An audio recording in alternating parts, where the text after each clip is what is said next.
इंद्रायणीचं पसायदान दिनांक 30 मे. मृतचेतकाच्या डोळ्यातलं स्वातंत्र्याचं जिवंत स्वप्न. लेखक डॉक्टर संतोष मोतीराम मुळावकर. अभिवाचक अस्मिता धुमाळे. मी स्वातंत्र्य बोलतोय. इतिहासाचं पान अनपान माझ्याच कथेनं सळसळत असतं. इतिहासाचा क्षण निक्षण माझ्या गाथेनं तळपत असतो. इतिहासाचं मन माझ्याच व्यथेनं भळभळत असतं. आज मी जिवंत आहे, पण मला जिवंत ठेवणाऱ्या महान शूरांचे शाश्वत आत्मे आज कुठे आहेत? ते शूर आत्मे माझ्यासाठी कासावीस होत अजूनही रानोमाळ भटकत तर नसतील ना? पारतंत्र्यानं अनेकदा माझ्यावर क्रूर आक्रमणं केली, भ्याड हल्ले केले, दगलबाजी करत माझ्या पाठीत खंजीर खुपसले, माझ्यावर गुलामगिरी मांडलिकत्व लादण्याचा प्रयत्न केला. पण माझ्या वीर योद्ध्यांनी मांडलिकत्वाचं खुजं सावट भिरकावून देत रणरणतं उन्हं पसंत केलं. पारतंत्र्याचे आलिशान कैद महाल लाथाडत रानोमाळ भटकणं पसंत केलं. परतंत्र पक्वानांची उष्टावळ नाकारत स्वतंत्र चवीच्या चतकोरीवर अर्धपोटी राहणं पसंत केलं. त्या महान योद्ध्यांनी माझ्यासाठी स्वतःच्या अस्थींची शस्त्र केली. माझ्यासाठी ते मोडले, पण पारतंत्र्यासमोर वाकले नाहीत. माझ्यासाठी ते तुटत राहिले, तरीही उठत राहिले. स्वतःच्या आयुष्याचं धारार तीर्थ करत राहिले. मेले तरी जिवंत होत राहिले. माझ्यासाठी सिंहगर्जना करत राहिले.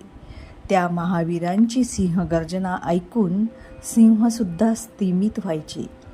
गर्जना कशी करायची हे सिंहसुद्धा त्या महावीरांकडून शिकायचे.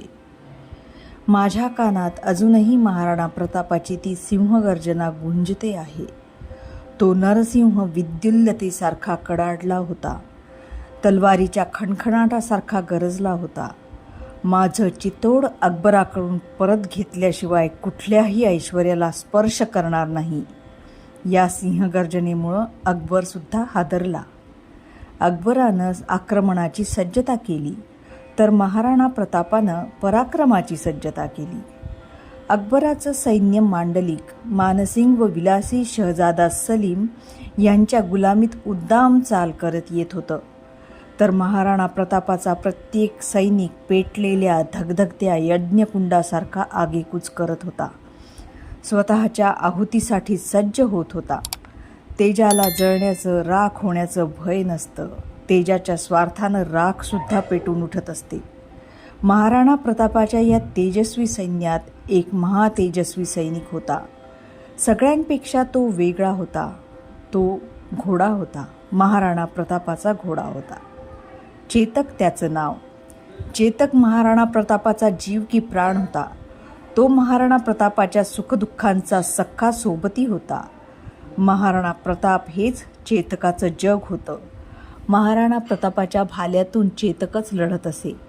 चेतक स्वातंत्र्यासाठी चेतलेला होता. चितोड मुक्तीसाठी आसुसलेला होता.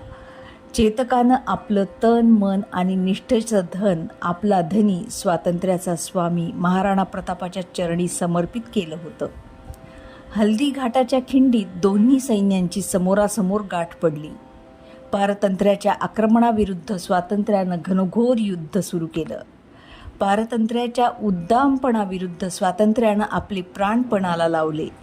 चेतकावर स्वार झालेल्या महाराणा प्रतापानं सैन्याच्या मध्यभागी बेधडकपणे धडक घेत सलीमच्या छातीवर भाल्याचा जबरदस्त प्रहार केला.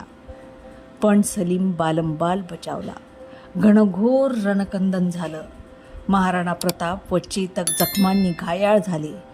त्या जखमी अवस्थेत आपल्या धन्याला, चितोडच्या जखमी स्वातंत्र्याला स्वतःच्या पाठीवर घेऊन घायाळ चेतक वायुवेगानं दौडत निघाला. दुथडी वाहणाऱ्या ओढ्यावरून त्यानं उडी घेतली. महाराणा प्रतापाला एका निर्जन सुरक्षित स्थळी पोहोचवल्यानंतर चेतकानं महाराणा प्रतापाच्या पायाशी आपले प्राण सोडले. मला आठवते, 30 मे 1576चा तो दिवस होता. त्या दिवशी महाराणा प्रतापाचा स्वातंत्र्याचा वाढदिवस होता.